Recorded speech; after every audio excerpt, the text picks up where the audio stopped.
Here we are, clan the isms, cataclysm, great. Our people out here struggling, trying to make it in this state.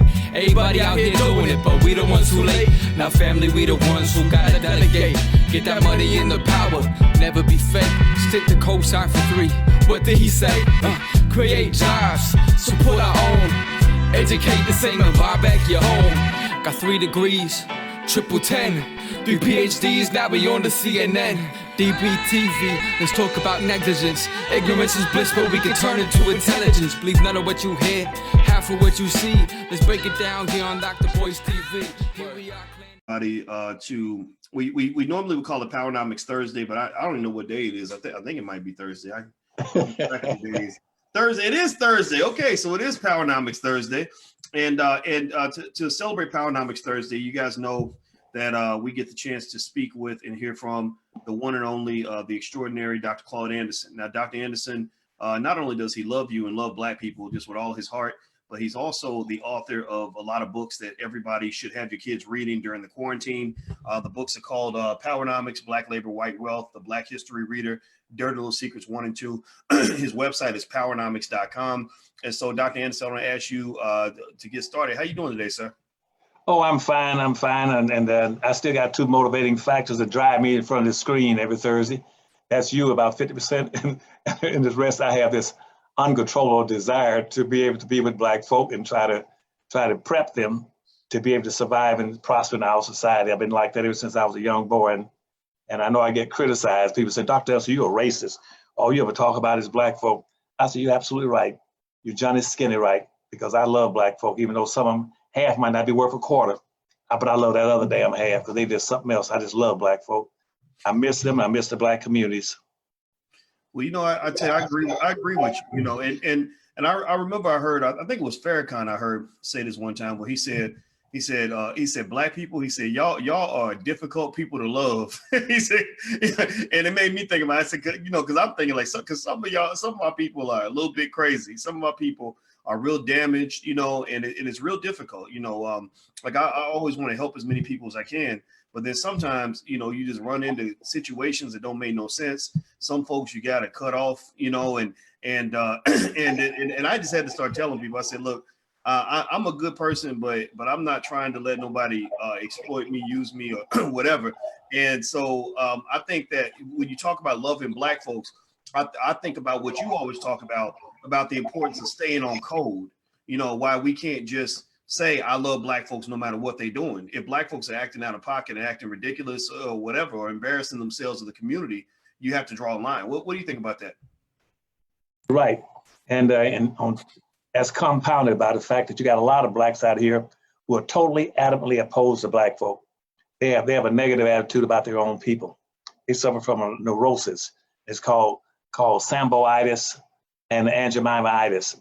What they want to do is to please white folks, regardless of the circumstance. They see any Black person that's sounding off in favor of Black folk, advocating that Black folk have a positive Blackness about themselves.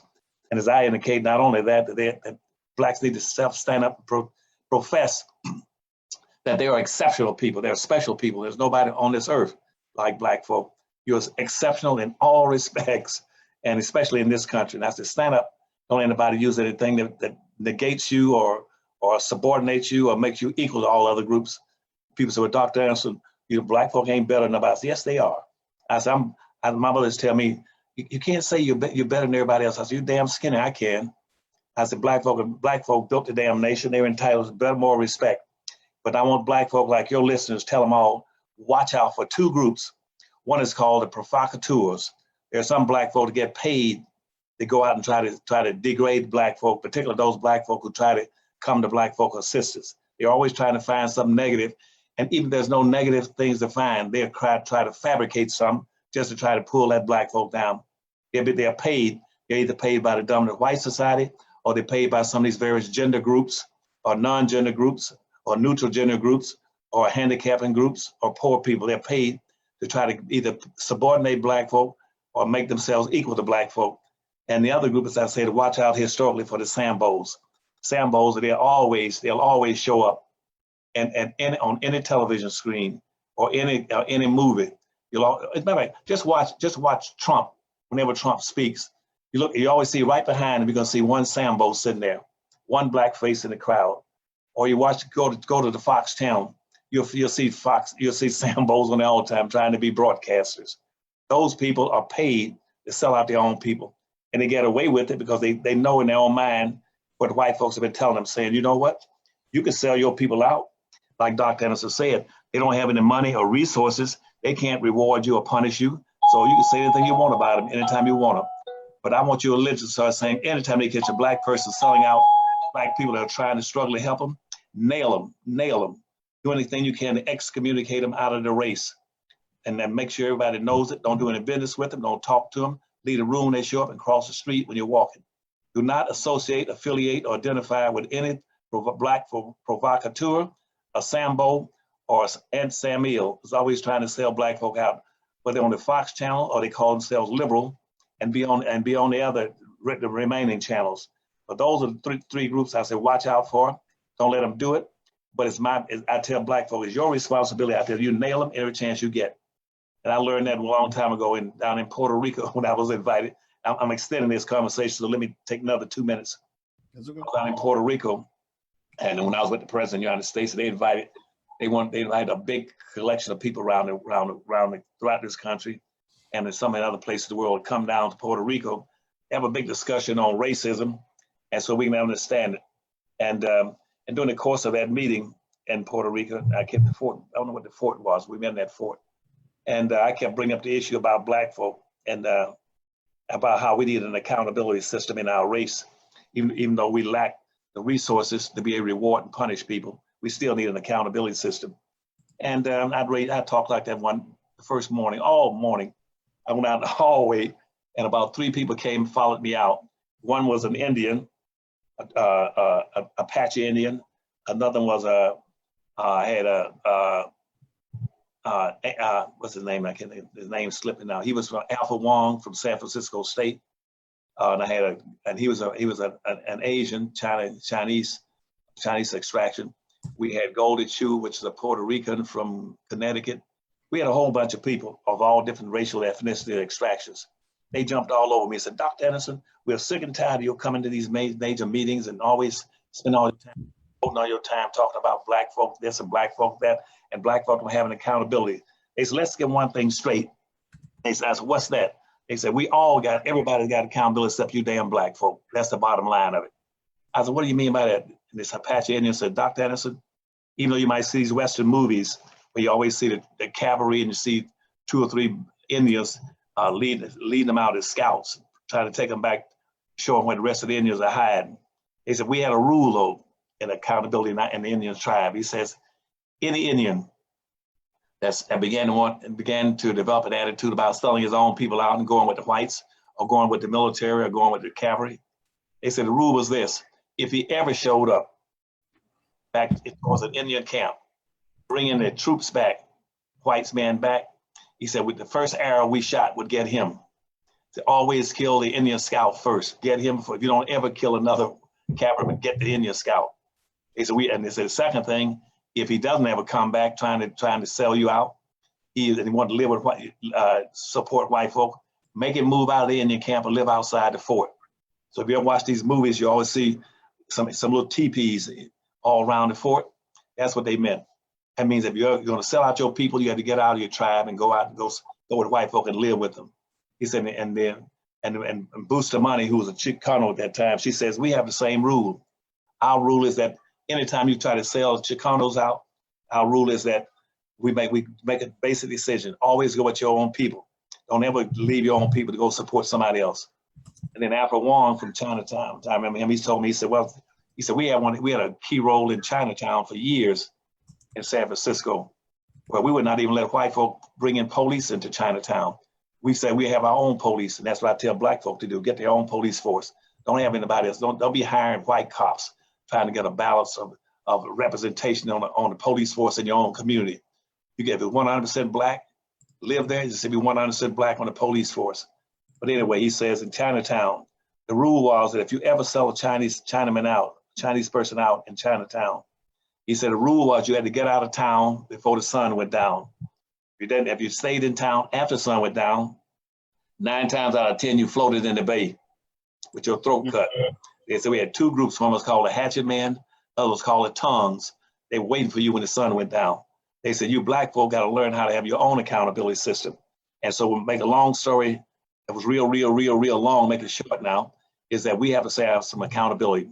Anytime you see a black person on the TV or any place selling out its people for the benefits of other groups, somebody other than black folk, nail him any way you can nail him.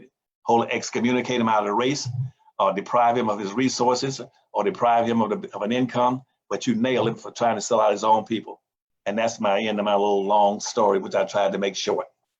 No, I don't think it's a long story at all. I think it's a story that needs to be told because I think that we don't, I think we as a community don't know anything about what it means to be on code, things like that. And I think that, when you talk about dealing with enemies, one of the things I've learned about warfare is that when you're dealing with your enemy, you got to realize you got enemies both foreign and domestic. I was talking to my fiance today about how agent provocateurs work, and I said, I know there's some agents around, and I said, from what I understand, and I think it was Anthony Browder, who's a great historian, a smart black man that I spoke to about this, and he explained that, or he was sharing with me that he said the job of the provocateur a lot of times is to just create confusion and chaos and doubt. So they're not looking to resolve things. They're not looking to say, okay, I have a problem with that person. I'm going to work it out. Let's figure this out, or let's find a way to come together. Their goal is to discredit and attack and to create chaos where you don't know who to believe. You don't know who to listen to, so, and I've seen that. I've actually seen people where I wondered what the agenda was when maybe they would talk about you and they would say, Dr. Claud Anderson, he ain't this, he ain't that, he's this, he's that.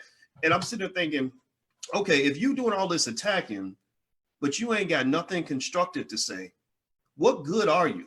If you ain't doing nothing constructive out of this, if you're not saying anything that says, I say this out of love and respect, I want to see this man celebrated for the great work that he's done. Here are some areas where I'd like to see us do more. That's acceptable. But when you are just simply seeking to cut something off at the knees and destroy it, that makes me wonder what your role is in the community. What value are you bringing? And I think that we have to think about this a little bit more as a community, because I think that most of our greatest enemies tend to be people that actually look like us. What do you think, Dr. Anderson? I thoroughly agree with you. See, as a matter of fact, I've been saying for the longest that we have to develop a system of accountability. And because white folk and it should come out into our community as a code of conduct.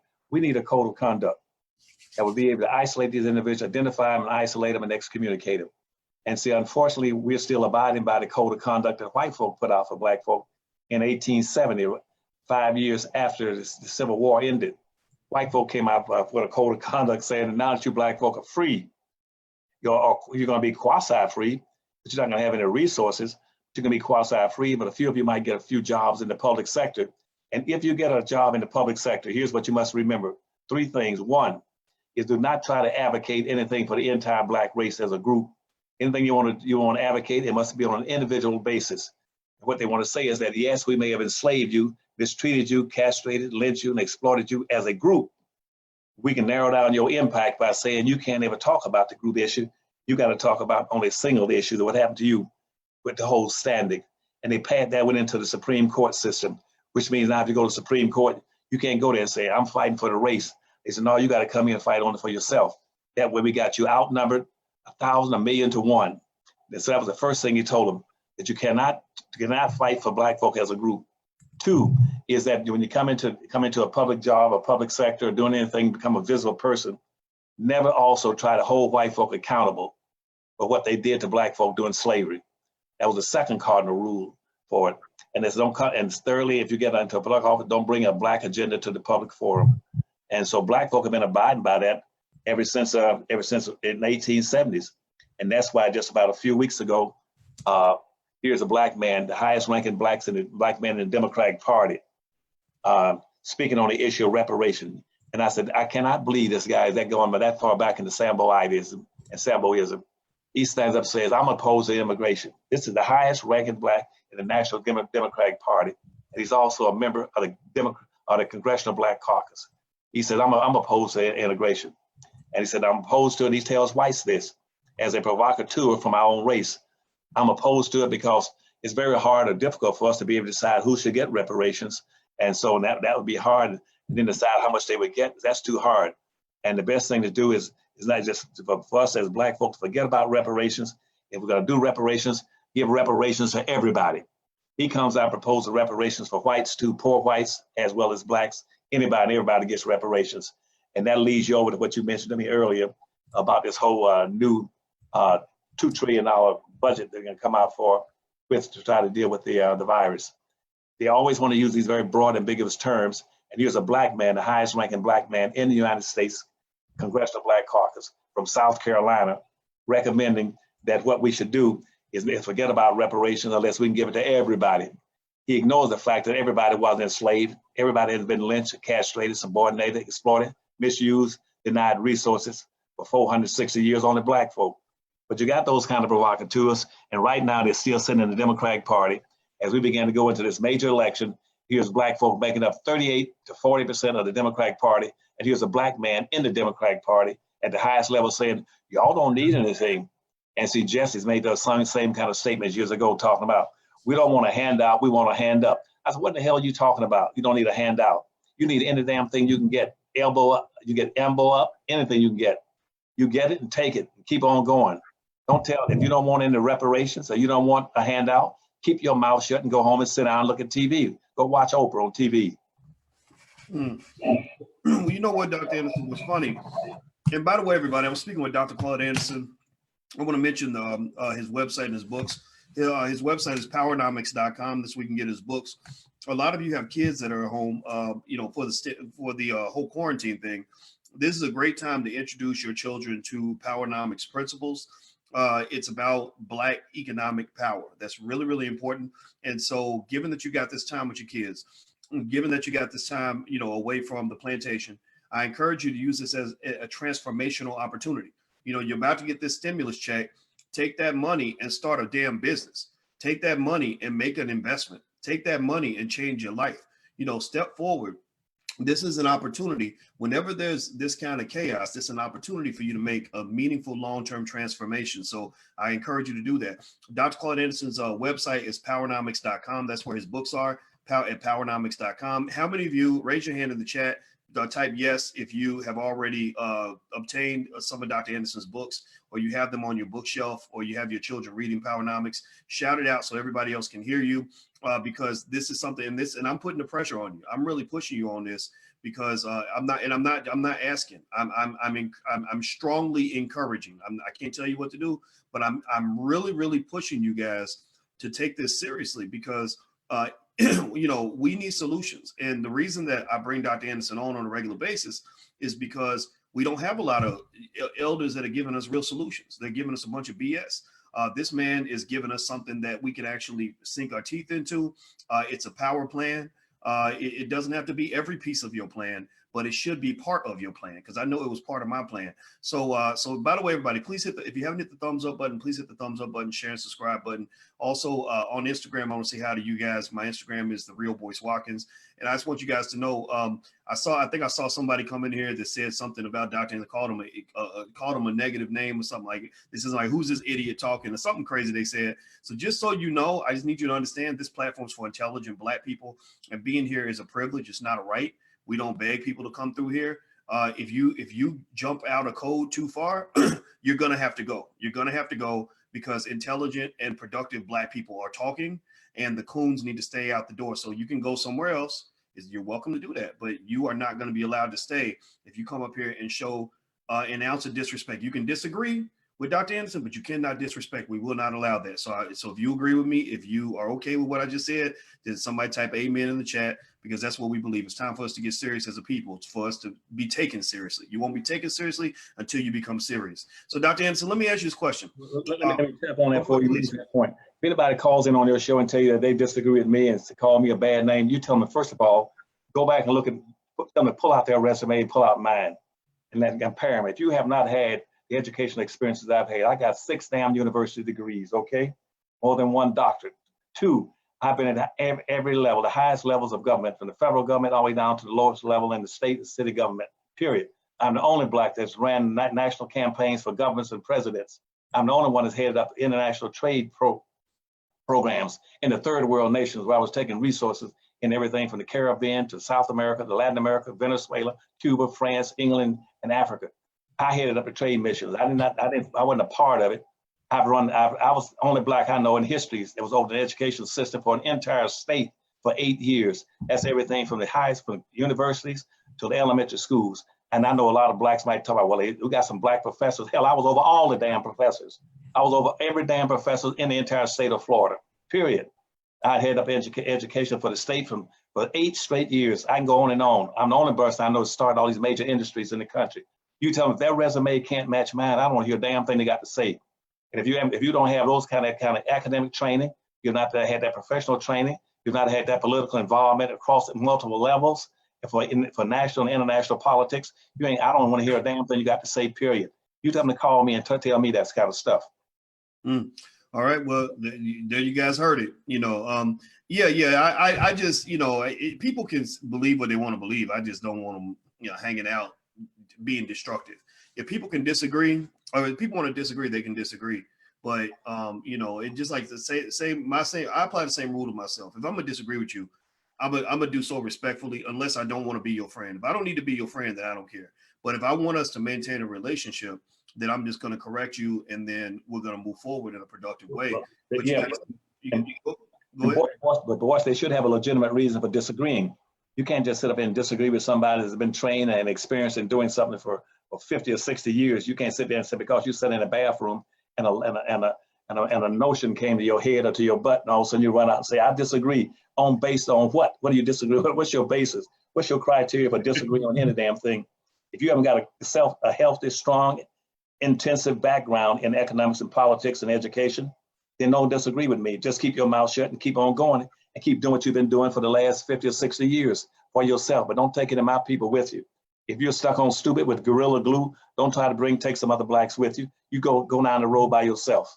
Well, I say disagreeing is one thing, but discrediting and disrespecting, that's not something that benefits anybody. So I'm not interested in any of that. And so Dr. Anderson, let me ask you this. So right now we got this whole stimulus thing. Congress just passed the biggest stimulus package in history. We are in the historic times. Right now, just to draw the picture for everybody that's watching, historically, the unemployment roll was I think 3 million people applied for unemployment for the first time. The previous record was like 680,000. So we're talking about historic levels of unemployment at the level of a Great Depression. If you compare it to the Great Depression, we're kind of there in terms of unemployment numbers. GDP is expected to sink at a level that matches the Great Depression. The stock market decline has sunk to a level that matches or comes close to matching the Great Depression. So we're running into really tough times. The government's trying to pull us out of it with stimulus and everything else. Everybody's going to get a check, stuff like that. And I figured with you as a person who understands economics and politics very well, you might have some thoughts in terms of how Black folks might view what's happening now and how to best respond to what's going on, in the world. Well, thank you. And I will try to respond. First of all, when they use that collective word called we, then Black folk need to understand that does not include them. That's not inclusive of Black folk in anything. The we and us and our, that is talking about everybody but Black folk.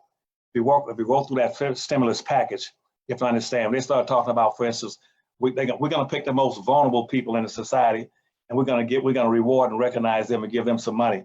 And they're not talking about Black folk. They're talking about, well, we're talking about poor people. Well, there's a vast difference between Black poverty and white poverty in this country. So just because somebody used the word poor people, don't you buy into that collectivism, that ambiguous grouping that they use. Because right now, the median family income for a white person in poverty in the United States is about $19,000 or $20,000 worth of net worth, period. That's what it is. Black folks, the net worth for typical Black in America in poverty is about $2,000. We got over 38% of all the Black people in America right now are beneath the damn poverty line, period. Another third sitting on the poverty line, which means that if you put that third together, you got 68% of the Black folk in America right now that are almost null and void because they don't have any money and resources. And they either on the poverty line or beneath the poverty line. There's a vast difference between white poverty and Black poverty. Don't get confused by white folk talking about we're going to we're going into the poverty. We're going to deal with it. We're going to help poor people. They're not talking about black folk. They're talking about poor whites, basically, because poor whites got almost $20,000 worth of net worth. Black folks something like a 2. And pretty soon, that's in around 10 or 20 years, black folks' net income worth is going to be down to about 0. As a matter of fact, start talking about how does it impact black folk. You're going to talk about the vulnerable or the most vulnerable among us. Then you should be talking about black people. Right now, in every respect you can name, Dr. Watkins, black folk are the leaders as indicators in everything that's bad. Right now, black people in this country, the poverty rate exceeds any other poverty rate in America. Nobody tells you that. The second thing is the rate of incarceration in this country. Rate of incarceration is over 51% of all the people in prison are black people, even though you make up about 13% of the population. So if you start talking about doing something for the criminal elements or people that's been misused, abused, and denied justice, you better start with black people. Black people are the ones that make up the incarcerated group. You start talking about victims of homicides right now. Black folk got the highest homicide rate in the United States, far exceeds whites. As a matter of fact, the Federal Bureau of Investigation's annual report says that out of the homicides in America, that black folk that 67% of all the hate crimes in America are committed against black people. Period.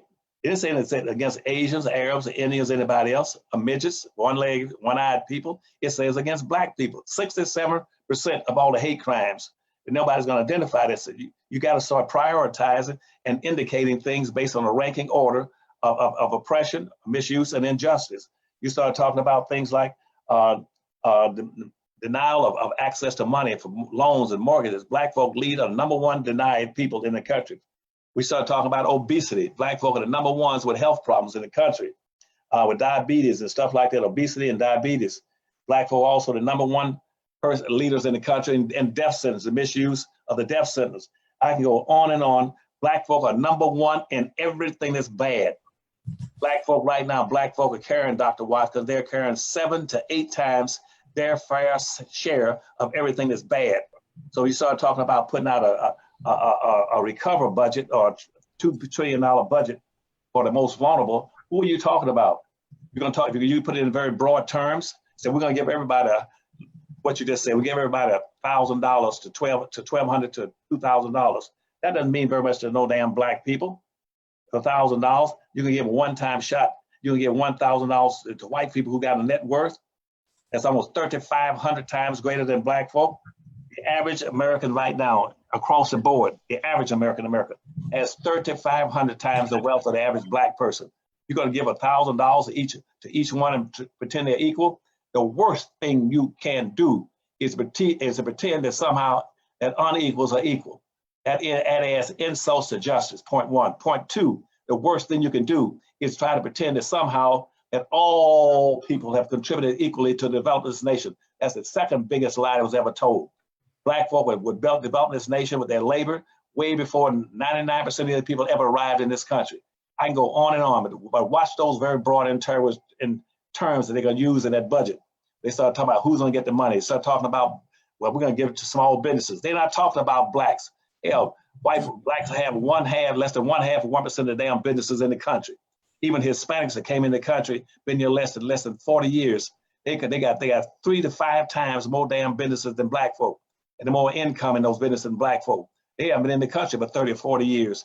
Asians right now lead in income streams in the United States, in income and businesses. 1 out of every 10 Asians in business. And Asians, they've been in this country less than about 35, 40 years. So let me jump in and ask you about that. And I'm sure, because a lot of people I'm sure have that question too. What do you think about the fact that when the coronavirus started off and Trump started calling it the Chinese virus because it came out of China, which I didn't really care, but some people saw that as racist, whatever. But they started actually passing legislation to give economic aid and other forms of support to Asian businesses because they felt that they would be discriminated against. I don't know about you guys. You can tell me, give me a yes or no in the chat how you felt about it. But I was a little bit offended by that. You know, I was one of those people that said, you know, wait a minute. So you got black politicians, and you even have black politicians pushing for aid and support of Asian businesses. And they ain't never done that for black businesses. What are your thoughts on that, sir? But you just hit the nail right on the head. Again, you got blacks in every respect, even when they've been incorporated into the political structure, they're still anti-black, and even though they are black. Just like during the Obama administration, while he was in order, and he had his vice president, which was Biden, to go out to California. To guess what he went and gave $500 million, which is $500 million. Again, guess who he gave it to? He gave it to Hispanic businesses out there. Not one penny for black folk. Nobody ever gives it in benefits to black folk. They use it very broad and ambiguous terms somehow. We're gonna give it to poor people, to minorities. What I want black folks to start doing is be opposed to anybody use these very broad ambiguous terms when they start talking about benefits and resources, because they use that as a cover, as a hide, like Mandrake the magician. They pull something over your head so that you can't see that within that context, black folk can get shut out and stay on the bottom. And right now, all the benefits that are going to be coming to anybody during this crisis, they're going to use very broad terms. Not one person, not one politician, Democrat or Republican, or even Trump or anybody else going to come out and say, here's what I'm going to do specifically and solely for black people, period, because they're carrying the heaviest load. But you always got this obsession in our society politically to say, well, whatever happens, we always going to take we're going to use that old farmer analogy when they say, when it's city slicker asked the farmer once, but all those rocks and all those bricks and all that wood that has to be moved down the road, you only got 2 horses and 1 little wagon. How are you going to move all that stuff? And the farmer said to the city slicker, the wilderness ass is going to pull the heaviest load.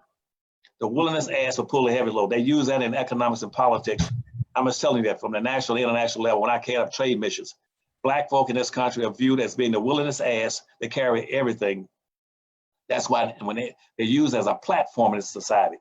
Black folk are a platform. So that means that any group coming to this country for immigration purposes, coming in, they come in above and over black folk. And they're going to use black folk in the same way black folk have ever been used, as a platform to ingratiate or to elevate anybody but black people. Let me give you an example. During slavery, black folk had a specific value. And let me go back up a second. We got groups of march across America called Black Lives Matter. Nobody ever asked, what you mean when you say Black Lives Matter? Matter to whom? To whom do black matters? The damn shit doesn't matter to whites. Otherwise, it would mean you're shooting black folk and castrating and lynching them. Black folk right now hold the world's record for being the most longest enslaved people on the earth for 460 years, and still on the bottom. They're still classified as an permanent underclass. By the United States Department of Commerce in 2014, 6 years ago, they're still classified as being totally on the bottom, exactly where they were during slavery. Now, when you hear these group marches with Black Lives Matter, your question should be, matter to whom? And for what? And what you have to go back and say, let's go back to slavery now. Black folk had a value during slavery. You know what the value was, Dr. Watkins? The value was black was black's bodies, black bodies. This country invested almost $8 billion. The highest amount of investment of money in the country during slavery was in the purchase and buying of slaves, period. And that they had about 5 million blacks, like when slavery ended, they had already invested over $8 billion just in owning slaves. Now, what was the value when you said Black Lives Matter? They did matter. What did they matter? They mattered to the slave owner. They were cash value, point one. Point two is that what they paid for a slave and what they wanted to get back from him in return was over at least minimally a 15% profit margin for every slave. Every year, the slave master on average would spend about $5 on feeding and clothing a slave, but he wanted that slave to be able to produce at least a 45 to 50% return so that he can make a profit off of it. So Black Lives Matter because of what? Because what they represented in value and slave as an asset. They were a cash asset. Point two is that the stock market in this country was regulated off of black folk. Now in this budget you're going to be talking about following this crisis now, the $2 trillion they're going to be talking about allocating it. They're trying to save Wall Street. Nobody tried to save Wall Street during slavery. Blacks were the Wall Street. At the back of a black was where the value was. We didn't have a Wall Street at that point in time. Only Wall Street we had was a little neighborhood in New York where black folk were forced to live, was called Wall Street. They had a brick wall there with black folk, slaves were behind that wall. And that's where the Wall Street concept came from. That's where you talk about Wall Street. And that's what, and so the black folk with the black folks' backs was a labor in this clan, in this society. That the stock market was regulated off the value of a slave. As the value of a slave went up or went down, so did the commodities on the market. They went up and down: corn, tobacco, rice, indigo, based on the value of a slave. That's where that Wall Street concept came. Now in this budget they're gonna put out, again, Wall Street gonna get the money. But now, because it doesn't pertain to black folk anymore, and when small businesses, that's talking about white folks and other ethnic groups got the business. Blacks own and control 1/2 or 1% of the businesses. They aren't getting very much out of that. You start talking about money for those who are the most vulnerable. And poor whites have about almost 10 times what $1,000, the value of a net worth of a poor white person in poverty. So what I'm saying is that the same game is going to keep you right where you were before the crisis and the virus appeared. You're going to be in the same spot. But if you're going to play the game to win, you better start picking up those books. The books I put out there, 5 books: Black Labor, White Wealth, Powernomics, Dirty Little Secrets, and the Black History Reader. Those books are designed to show you all these things and take you through it, so that even though you might be exploited, misused, and subordinated, get those books and read them so you get a better understanding. With the primary premise of the Powernomics push, and this is it, is that a prepared mind and a prepared community is ready and can survive and prosper. But you must have a prepared mind and prepared community to be able to prosper and compete in our society. We don't have that. That's what my books are designed to give black folk. All right, everybody who just tuned in, I'm speaking with Dr. Claud Anderson. Dr. Anderson is the author of the books Powernomics, Black Labor, White Wealth, The Black History Reader, and Dirty Little Secrets 1 and 2. While you have your kids at home, I encourage you to introduce your children to Powernomics principles. That will not just make them assets to the black community, because we need economic soldiers. That's what we need. We need economic and political soldiers. But it also will be something that they're going to thank you, for the rest of their lives. They're going to thank you for raising them on principles that will make them successful. No different from the way, a wealthy businessman thanks his father or his mother for introducing him to wealth at an early age. When you look at the people that you feel are oppressive to you, like the Donald Trumps, things like that, you look in their families, everything comes from the parent. Everything comes from the parent. So everybody in here that's a parent, just say something in the chat. Say yes if you have a child, because I really want you to really be thinking about your children. This is a intergenerational game that we're playing, not a one-dimensional game. It's not an individual sport. It's a team sport, as Powernomics Principles teaches you. So I need you to teach your kids now to be great teammates, because if you don't educate them properly, then other people are going to miseducate your child, and you're going to have an educated fool. You're going to have somebody who thinks that because they went to Harvard and Brown University and all that, that they're somehow a successful black person, and they're not representing black excellence at all. Because you can't claim to represent black excellence if you are not in some meaningful way building the black community in a long-term and sustainable way. Building the community looks different from what they teach you. It ain't just I went to a white university and gave them all my money so I can get a great job working next to a white man so I can live in a white neighborhood. Building the black community means that I went and got the skills that I needed, and I came back to my community. I created a company that employs 300 black people, and I'm building wealth in that community. We're owning the real estate in our community, keeping the property values up, making that community safe and clean and a wonderful place to live. That's black excellence. So really, even achieving the goal means that you got to know what the goal is. You got to have the right definitions. Getting to the finish line ain't enough. You got to know which finish line you're supposed to be running to. Because a lot of y'all, unfortunately, a lot of our best athletes, so to speak, our best players in the black people game are putting the ball in the wrong basket. So that's what it is, Dr. Anderson. When I see, really highly educated black people who ain't doing nothing for the community, it's almost like having LeBron James on your basketball team, and he keeps putting the ball in the other basket and says, "Look at me, I scored 50 points today." It's like, no, the basket's this way. But if you're miseducated, they have books like The Miseducation of the Negro. That's real.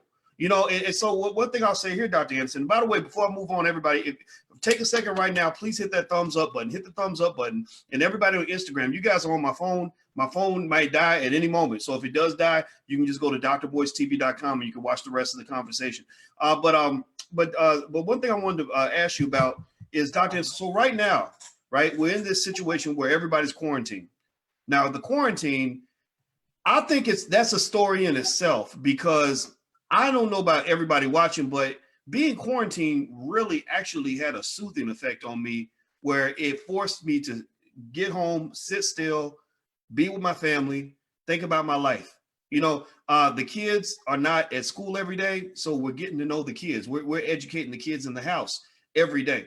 You know, and I think that what Black people can do, and I'd like to get your take on this, Dr. Anderson. I'm not even going to frame it as a question. I'm just going to make a statement.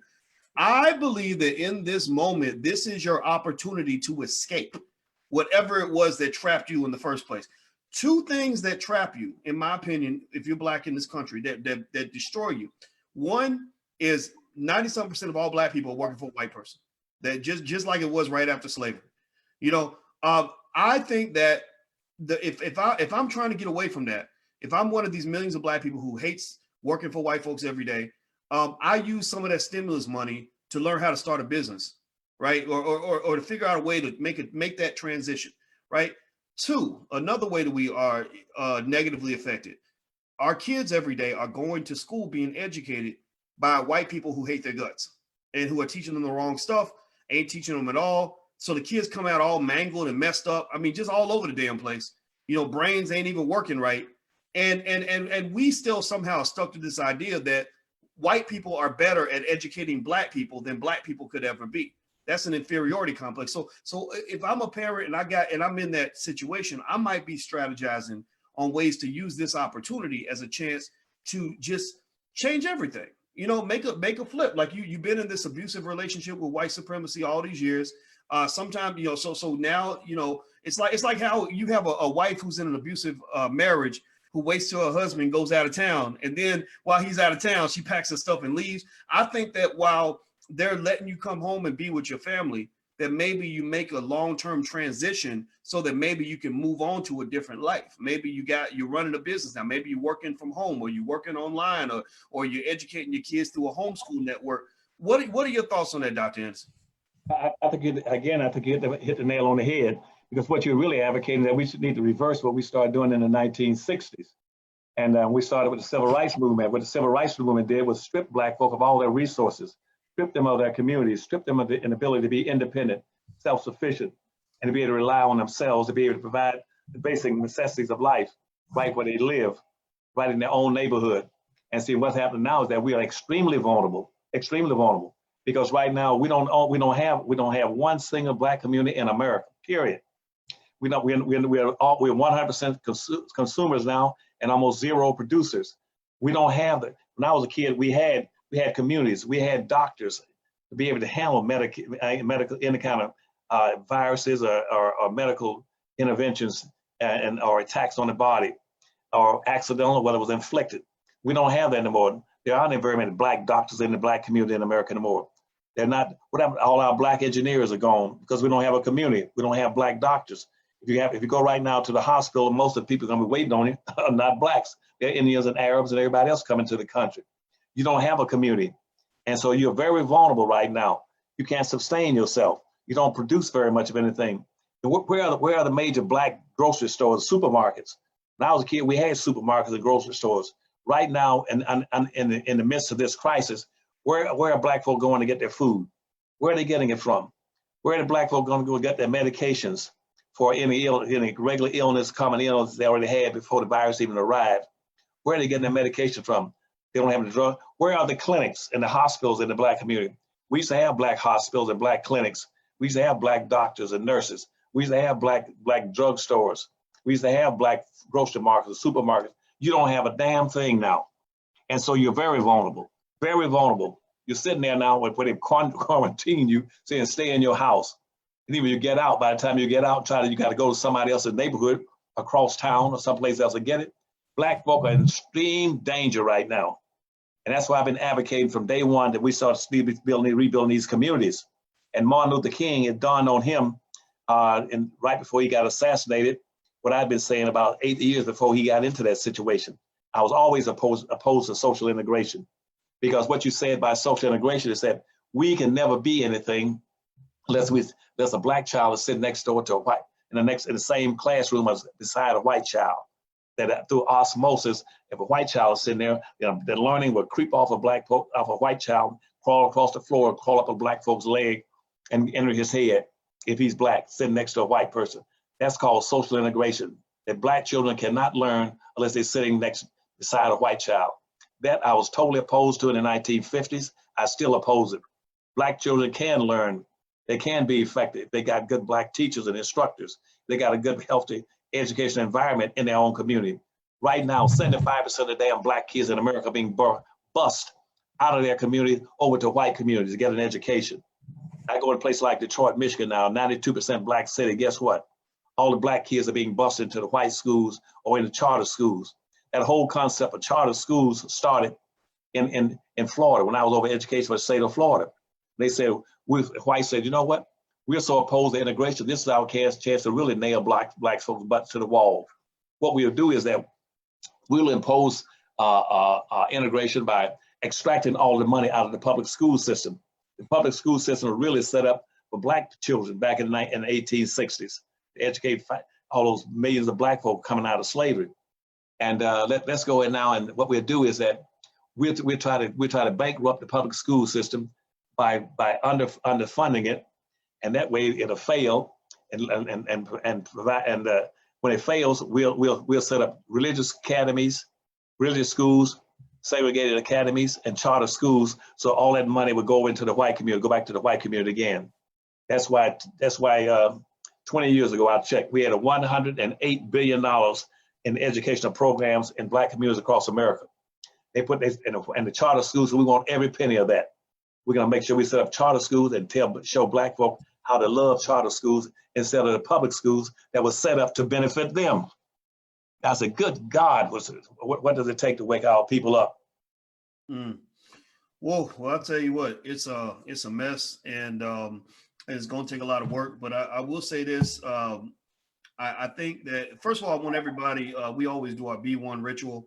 Dr. Anderson always talks about how your blackness has to come first.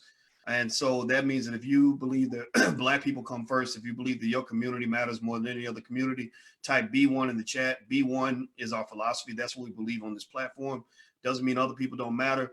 It just means we matter the most to us. It doesn't mean that you can't be gay, straight, Democrat, Republican, whatever you are, that's fine. But you're black first. And type B1 in the chat if you agree with that. And Dr. Anderson, we do that B1 ritual because of you.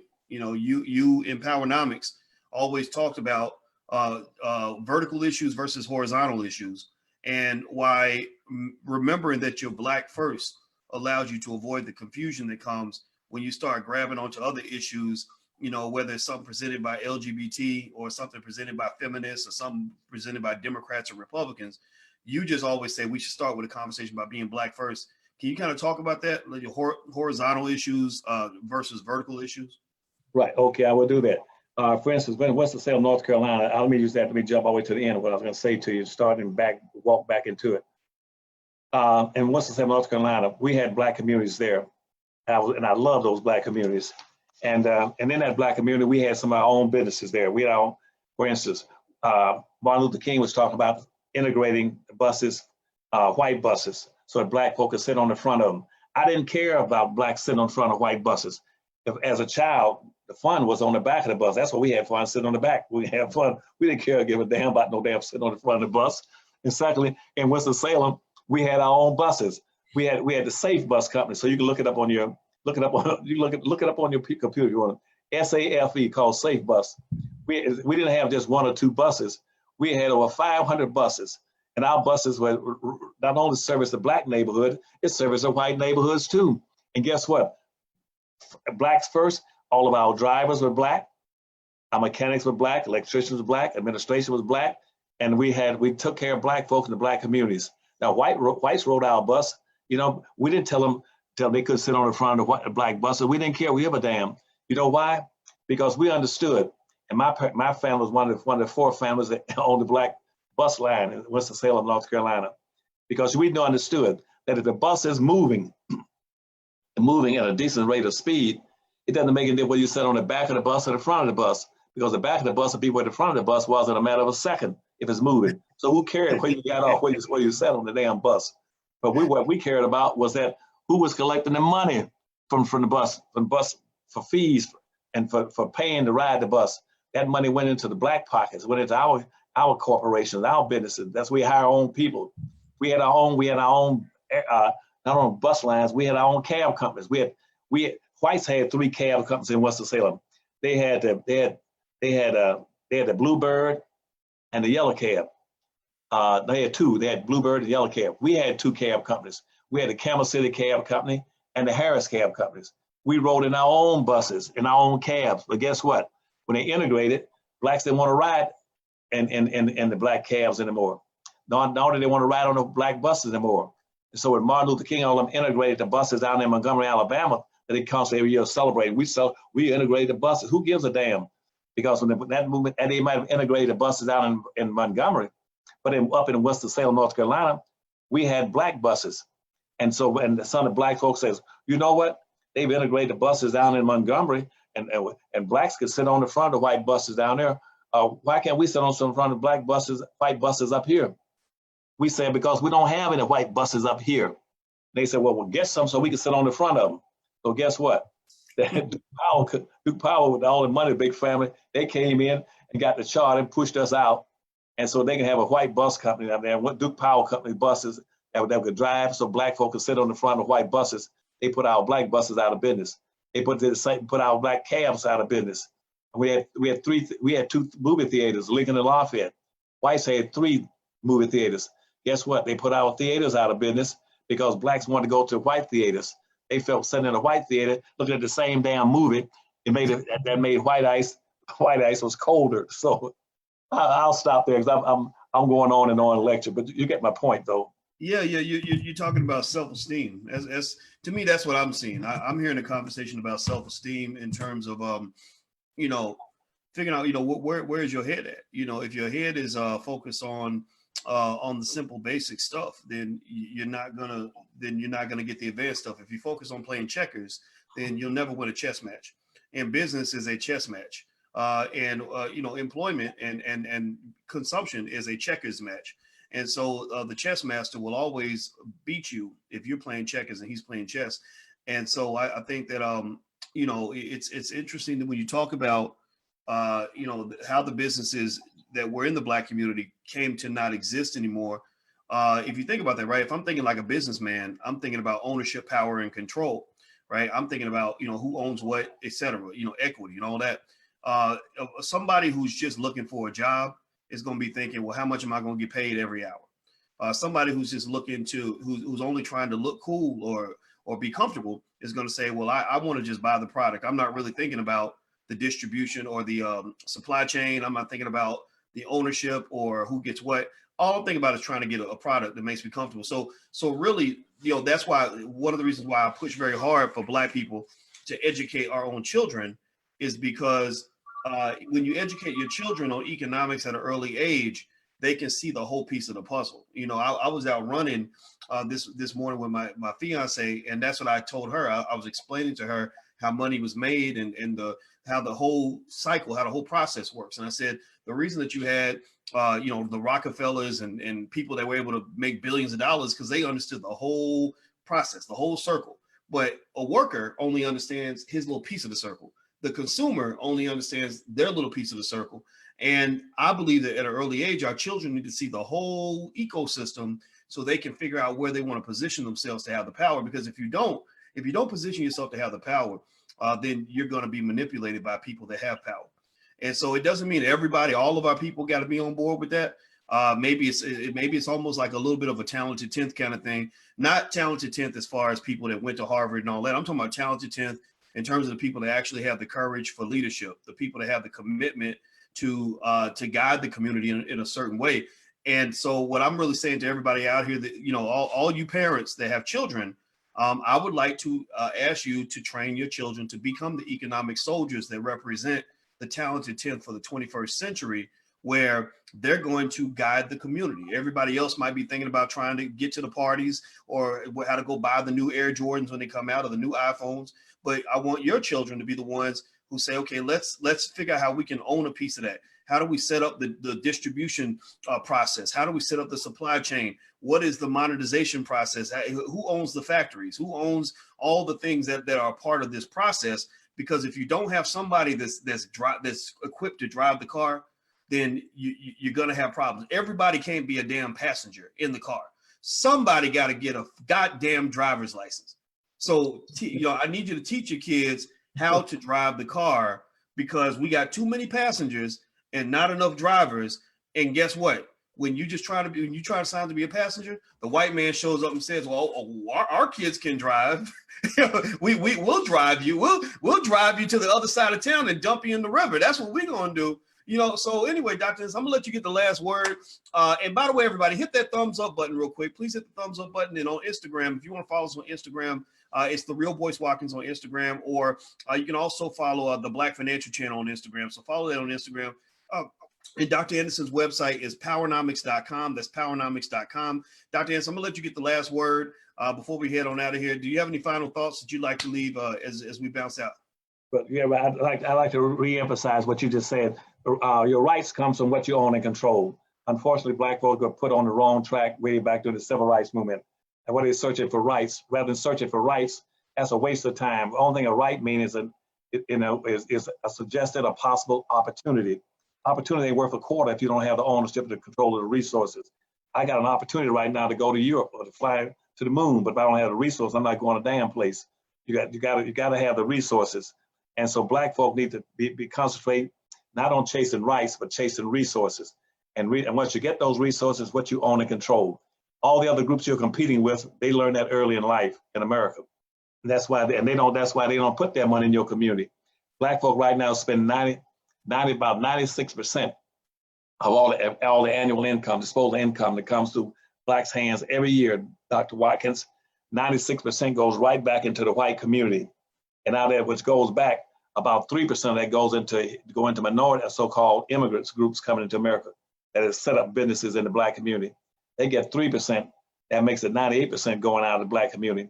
Only 2% of the money that passes through Black folks' hands annually stays in the Black community and Black businesses. That means that Blacks basically aren't worth for 2% because they can't produce a tax base, can't produce jobs, can't produce products, can't produce services. And see, with this crisis we got right now, that means you're doubly handicapped. Where are you gonna get your resources from? You can't produce any jobs. And you mentioned earlier in your opening remarks that the unemployment rate's going up to about 15 or 20%. Even if it goes up to 25%, it's still can't touch Black unemployment. Black unemployment right now, we have an structural institutional unemployment in the Black community right now. It's not what whites keep telling you. They tell you that to keep you blind, deaf, dumb, and looking in the wrong direction. Your unemployment rate right now is structurally 35% nationally.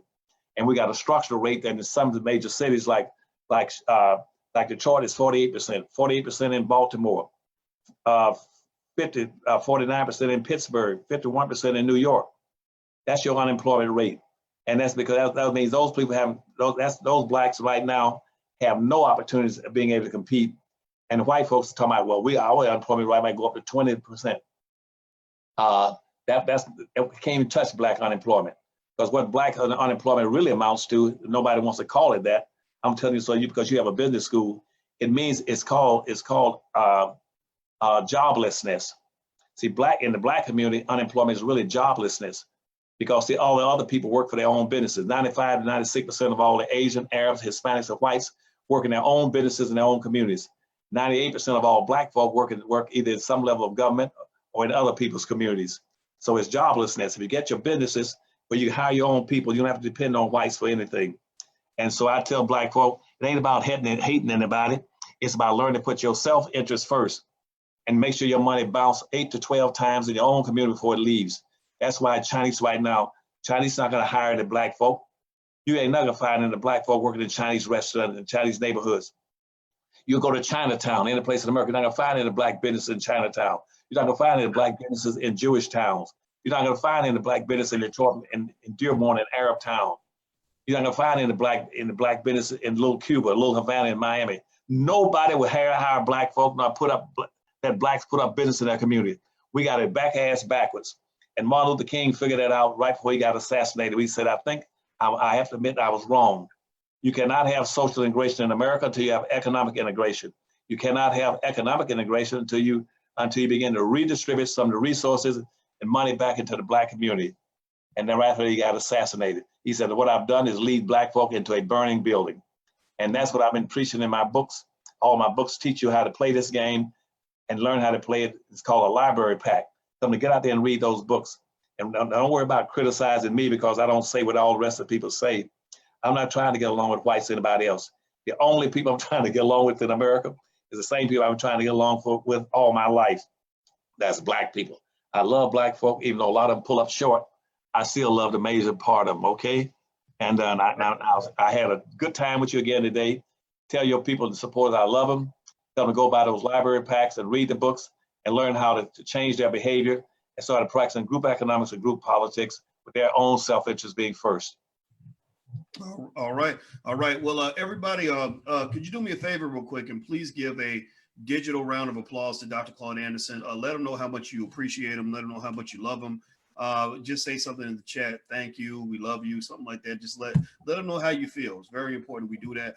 Also, his library pack, which is $99 for all of his books and the DVD, is at powernomics.com. That's powernomics.com. So take a visit to powernomics.com. This is the perfect time because you are home quarantined right now. I want to take a second and give thanks to those of you who gave in the chat. I did not mention your names. Normally I stop and I mention your names right when you support the channel. But when Dr. Anderson's speaking, I don't interrupt. I want him to talk. So I just want to quickly mention Willie Baggs, Diana Maddox, Kendra Griffin, Mark H. Nasir, Rob Mack, and Malik. Rob Mack mentioned Black Movie Night's the best night of the week. Yes, Black Movie Night, where we're building a Black Hollywood, Dr. Anderson. We realize we got a lot of Black filmmakers and Black actors and actresses right in our community, and we have distribution, which is what Hollywood always, would do for us, but we can do it ourselves. So we have Black Movie Night, where we get a few thousand people together online, and we watch Black movies. We talk to the directors, we support the films, things like that. So anybody who wants to come to the next Black Movie Night on April 2nd with Tierra KJ Williams, Roosevelt Mitchell III will be here, Noma Langan, Mushali Moses.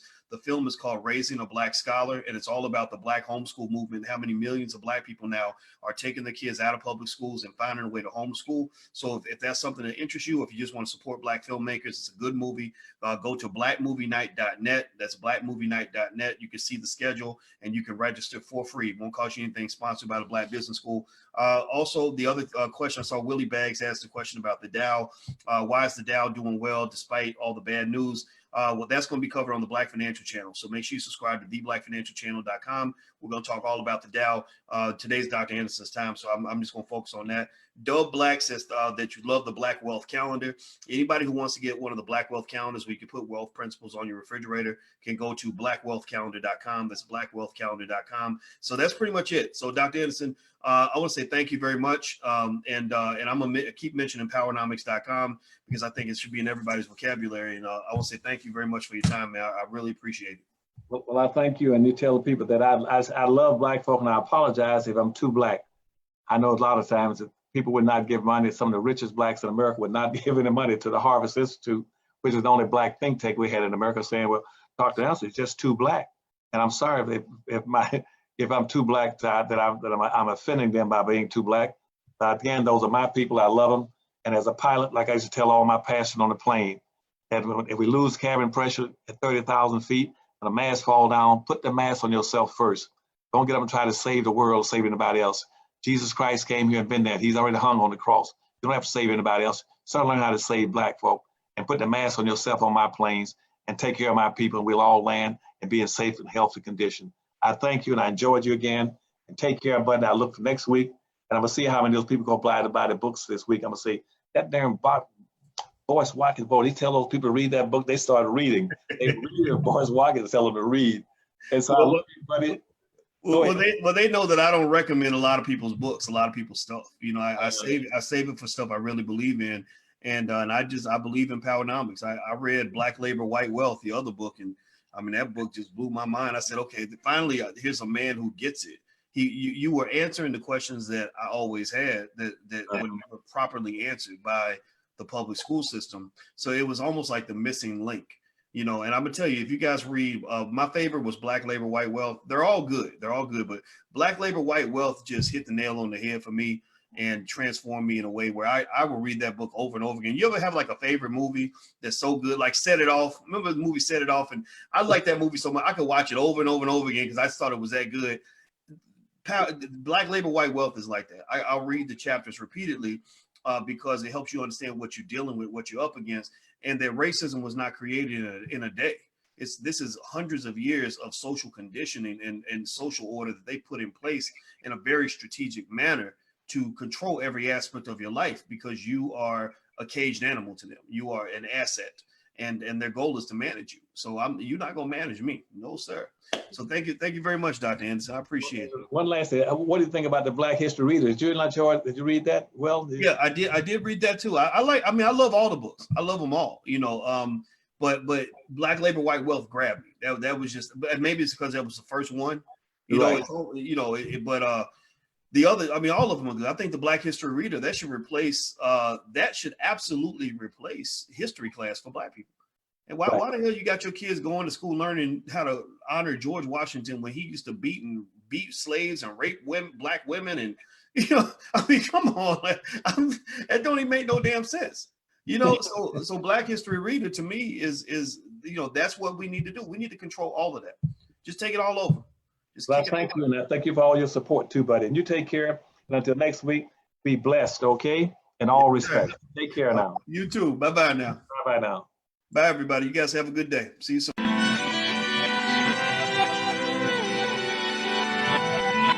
Here we are, clan the isms, cataclysm great. Our people out here struggling, trying to make it in this state. Everybody out here doing it, but we the ones who late. Now family, we the ones who gotta delegate. Get that money in the power, never be fake. Stick to cosign for 3. What did he say? Create jobs, support our own. Educate the same and buy back your home. Got 3 degrees, triple 10. 3 PhDs, now we on the CNN. DBTV, let's talk about negligence. Ignorance is bliss, but we can turn it to intelligence. Believe none of what you hear, half of what you see. Let's break it down here on Dr. Boyce TV. Here we are.